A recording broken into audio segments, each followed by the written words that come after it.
Australia کی ٹی20 team کے کپتان ایرون فتح نے بابر اعظم کو موجودہ دور کا سب سے بڑا کھلاڑی قرار دے دیا۔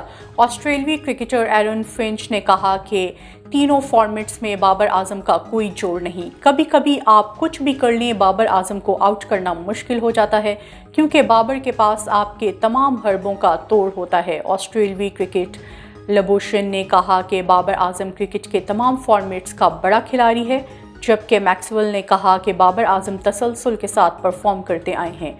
قومی کرکٹ ٹیم آسٹریلیا میں ٹی20 ورلڈ کپ فائنل کھیلنے کے بعد وطن واپس پہنچ گئی۔ Chairman P C B Ramiz راجہ، قومی کپتان بابر اعظم اور دیگر ٹیم آفیشلز نجی ایئر لائن کے ذریعے دبئی سے لاہور ایئرپورٹ پہنچے۔ کرکٹر آصف علی، لیگ اسپنر عثمان قادر اور فاسٹ بالر نسیم شاہ بھی چیئرمین پی سی بی اور کپتان بابر اعظم کے ہمراہ لاہور پہنچے ہیں۔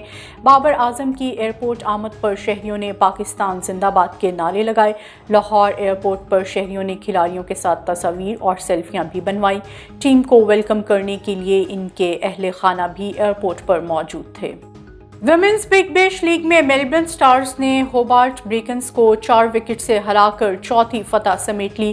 فاتح ٹیم نے 131 رنز کا مطلوبہ ہدف 19.1 اوورز میں 6 وکٹس کے نقصان پر حاصل کر لیا۔ ایل اسکیپسی نے 80 رنز کی ناقابل شکست اننگز کھیل کر اپنی ٹیم کی فتح میں اہم کردار ادا کیا۔